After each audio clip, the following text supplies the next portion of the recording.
Wendy, Bobby, Jennifer, come on, children. It's just about time for bed. If you hurry, I'll read you all a bedtime story.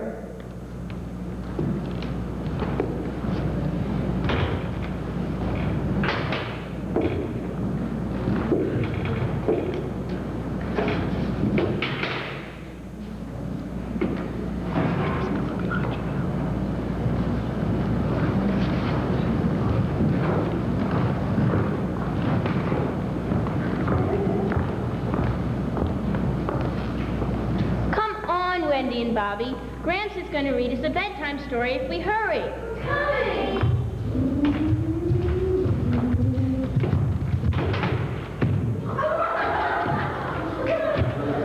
I can pick the story. Oh, no, you don't. You picked it last time. Tonight it's my turn. Children, please no fighting. How if I pick the story tonight? Now, let's see. What about Peter and the Wolf? Gramps, you read that one last time. Oh, yes, I did, didn't I? Oh, wait, this one looks mighty interesting. How about the adventures of Johnny Appleseed? Johnny who? Johnny Appleseed. You know, the pioneer man who crossed the wilderness planning... Jennifer, do you want to tell us a story, or shall I read the one here in the book? Sorry, Gramps. Go ahead. You tell us the story of Johnny Appleseed. All right. It was apple cider time in Massachusetts Bay Colony when his son was born to Elizabeth and Nathaniel Chapman. They named their firstborn son John, but he was later to be lovingly known as Johnny Appleseed. The year was 1774, 2 years before the forefathers of our great nation declared independence from England. These were difficult times, but despite the hardships that Johnny had suffered, he grew up to be a caring person who respected all living things. As a young boy, Johnny's love for the outdoors made it very hard for him to concentrate on his schoolwork. In fact, on some days, especially in the spring, school was the last place Johnny wanted to be.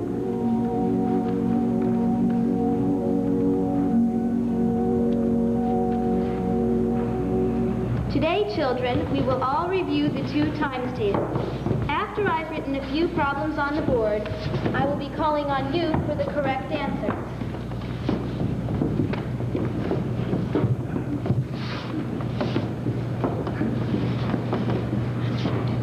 Now, you did very well on this last week. Let's see how much you remember. All right, the first one is 2 times 3. Molly, how much is 2 times 3? That's an easy one, Miss McIntosh. 2 times 3 equals 6. Very good, Molly. Next is 2 times 9. Wilbur, how much is 2 times 9? 2 times 9. 24? I'm afraid that's not right, Wilbur. Oh, gee, Miss McIntosh. I knew the answer last week. Well, then why don't you know it today? Well, you see, Betty Sue didn't give me the answer this time. That's enough, children. The right answer happens to be 18. We'll try one more.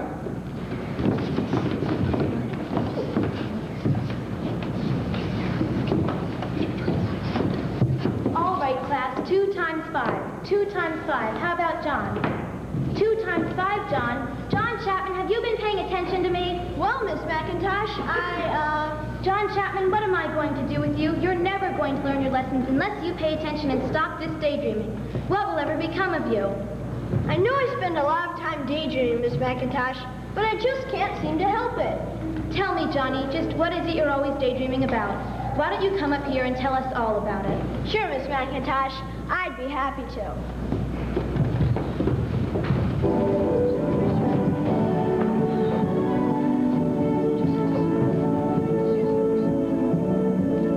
I have a dream, a beautiful dream, and I'm gonna make it happen.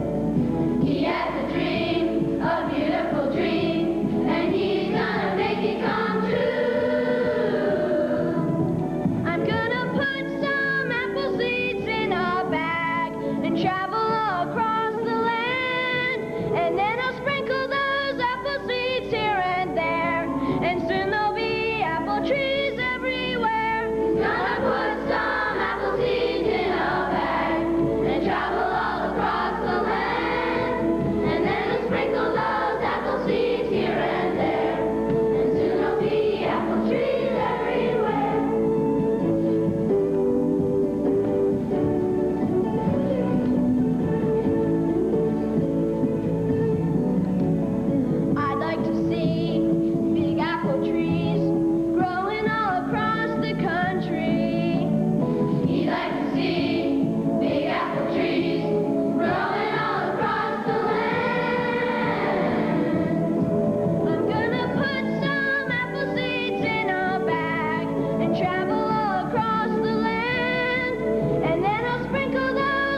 McIntosh. By the way, I have something here for you. An apple for the teacher. Oh, Johnny, how can I ever stay mad at you? Who knows, Miss McIntosh? Maybe someday I'll even name an apple after you. Yes, Johnny had a hard time paying attention in school. Sounds like somebody I know, Bobby. At least I don't get in trouble for talking all the time, Wendy. Come on, you two. Let Gramps get on with his story. Good idea. Now, where was I? Oh, yes. Well, eventually Johnny had to learn how to read and write. For late in his life, reading and following the words of a good book were to bring him as much fame as apple trees. Johnny was about 23 years old when he decided to turn his dreams into reality. Following buffalo trails and Indian paths, he set out into the wilderness with just a sack of apple seeds, a few meager possessions, and the clothes on his back. These were pioneer days, and Johnny hoped to ease a lot by planting apple trees across new territories. What a sight for the pioneers when they first set eyes on this gentle but strange-looking man.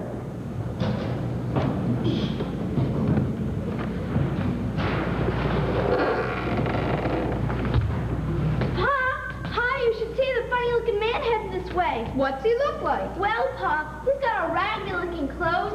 He's carrying a real big sack, and to top it all off, he's barefoot. Wait a minute. That sounds like that Johnny Appleseed fellow I heard talk of. Howdy, settlers, and how are you on this fine day? Very well, thank you. And who do we have the pleasure of meeting? Well, my real name is John Chapman, but people around these parts call me Johnny Appleseed. I knew it. It's a real pleasure meeting you at last, Johnny. Mom, Granny, kids, come quick. There's someone I want you to meet. This is Johnny Appleseed. Johnny, my name's Amos Smith. This is my wife, Hester. My ma, Granny Smith. And these are our kids. I'm pleased to meet you all. Mercy me! What in tarnation possessed a body to go around dressed like that? Well, Granny, I don't need fine and fancy clothes. I have everything I need right here in this sack. Sure, Granny. You've heard of Johnny Appleseed, the fellow that goes from town to town, planting apple trees so that the settlers have something to remind them of home. Mercy me! Planting apple trees. Well, that beats all. Man should have a home and kin to care for. Tell me, what's so important about apple trees anyway? I think you know right well what's important about apples, Granny Smith. Why, there's hundreds of things you can do with apples. And they taste good, too.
Jesus.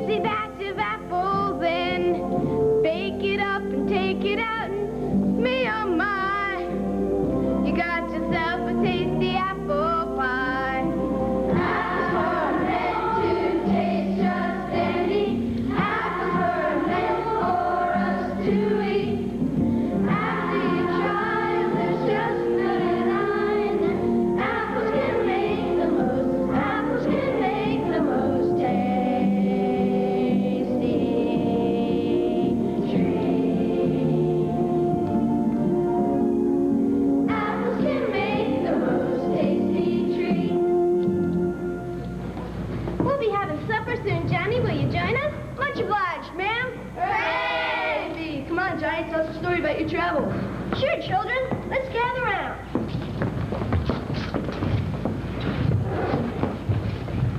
Now let me see. Yes, I think I've got one you'll enjoy. One day, I entered a small village and found myself smack dab in the middle of a battle between the settlers and the Indians, while shots were flying every which way. Now, as you know, I'm not fixing to hurt anyone. I'm mighty fond of the settlers, and I'm right fond of the Indians, too. So I said to myself, what should I do? What did you do, Johnny? Tell us, what did you do? Well, first I tended to the wood on this side, and then I tended to the wood on the other side, when out of the blue, a stray bullet hits me, kerplunk. Were you dead, Johnny? Were you dead? Of course not. I'm here, ain't I? Well, how come you're not dead? Well, you see, I always keep this book tucked under my shirt. And let me tell you, this good book comes in handy in more ways than one. Tell us, Johnny, aren't you afraid of living in a forest all by yourself? Afraid of what? I get along just fine with all the wild animals. But don't you ever get lonely? Lonely? Why not at all? I always bring along my two best friends. Your two best friends? Who are they? My 2 feet. 2 feet? Whatever do you mean? Granny Smith, you just give me a listen.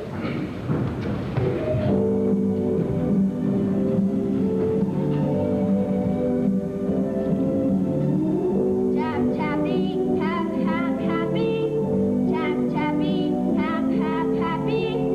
I carry my load over mountain, stream, and road.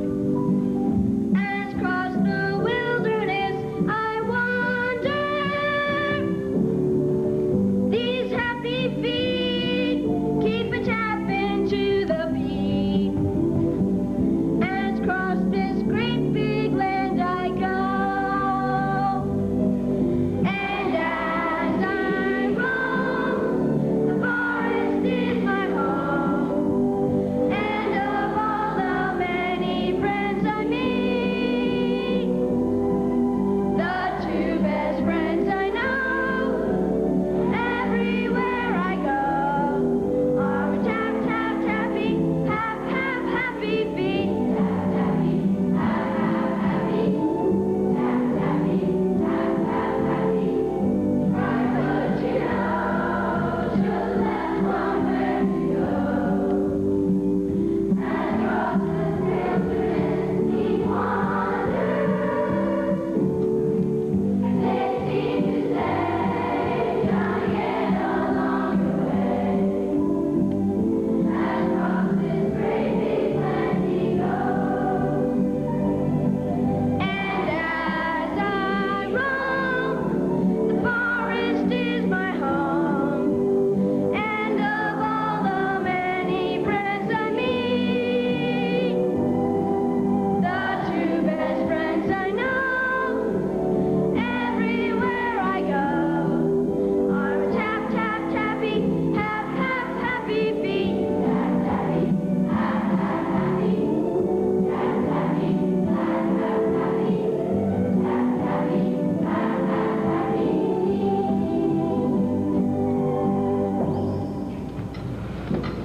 Supper's on. Come and get it.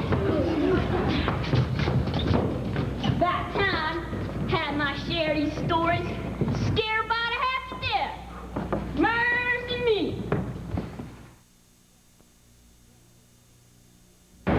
Well, many years have passed, and soon the countryside was filled with the fruits of Johnny's labor. At apple picking time, all across the land, you see neighbor and kinfolk gather alike to bring in a harvest. It was hard work for everyone, but when it was over, the celebration and fun began. Gramps, what did they do in those days to have fun? Did they play Pac-Man? They didn't have video games in those days, did they? No, children, back then they celebrated with a good old country hoedown.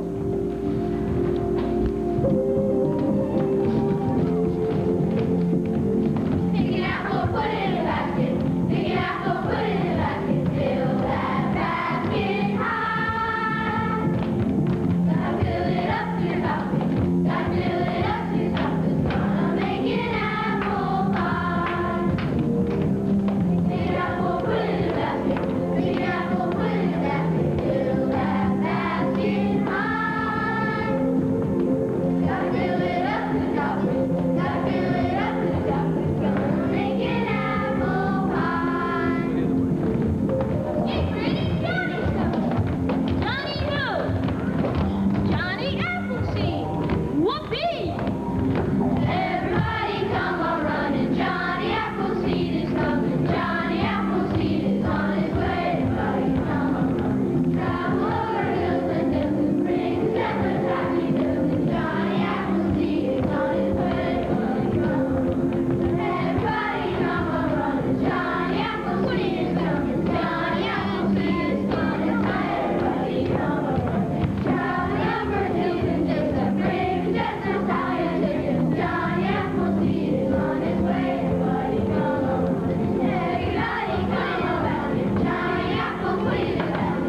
beautiful harvest this year. Well, hearing that and seeing all your smiling faces makes me feel mighty good. Johnny, we're all having a settlers dance tonight. Would be honored if you'd join us. Wouldn't miss it for the world. In fact, I plan to lend a hand with the setting up.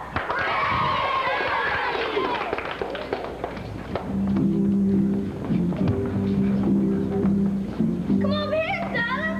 I'd like you to meet Johnny Appleseed. Hey, Johnny, are you the fellow who travels across the country planting apple trees for everyone? One and the same. I don't know, Johnny. You keep pouring and spreading your apples all the time. You're gonna turn into a real apple fritter.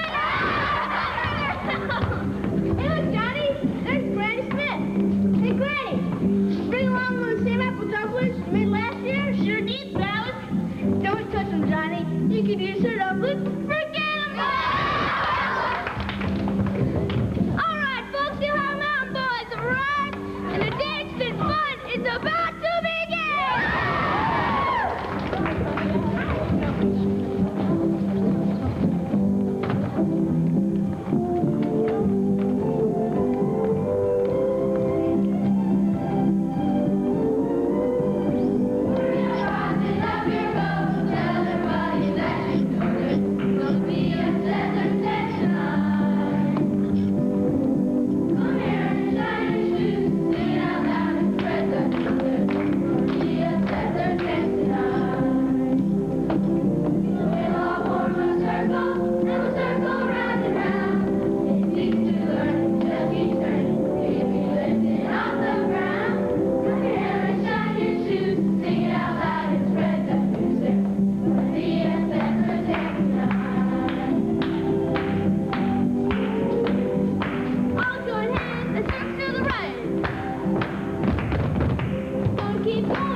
Sleeping.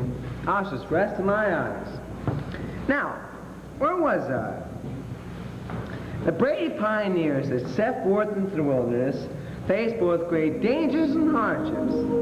They left behind the many comforts of home. While today we may still appreciate the sweet, tasty apple, but in those days it was one of the few treats the settlers could look forward to. Johnny Appleseed not only provided these early pioneers with bountiful fruit, but he also enriched their lives by sharing with them his love and respect for all living things.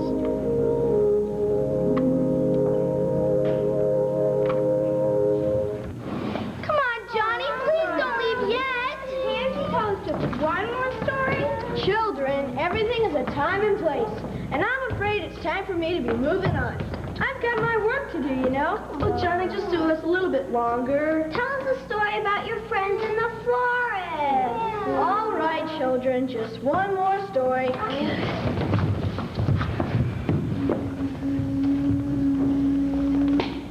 What are you doing there, son? Didn't you see that bee, Johnny? He was just about to sting me. Well, there's no reason to hurt the little feller, son. Let me tell you all a story. One day, I was sleeping in the forest when out of the blue, a hornet flew up the leg of my pants. Did you smash him, Johnny? Did you give him a good swat? Oh, no, sakes alive. I would never hurt that little critter. I just rolled up my pants leg, picked up that hornet, and said, "Fly away home, little friend, fly away home." But he didn't want to be up my pants leg any more than I wanted him to be there.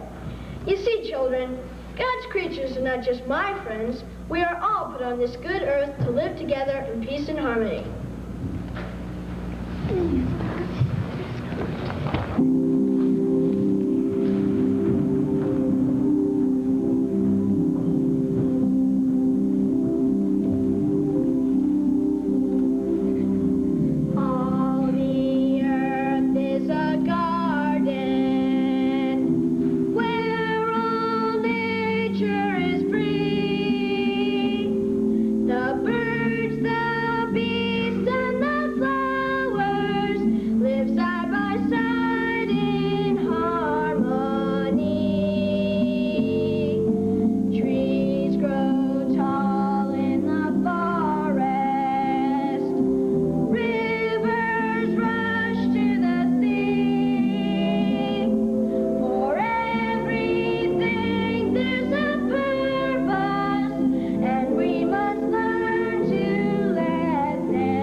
finish reading the story.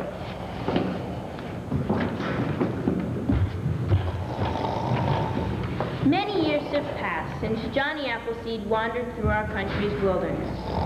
Some people say that on a gentle summer's night, when the smell of sweet apple blossoms fills the air, you can still hear the sound of Johnny humming and singing as he passes through the valleys and fields of our great land.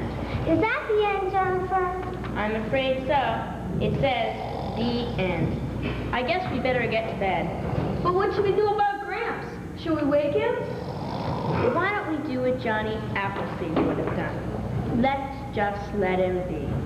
Yeah, let's just let him be.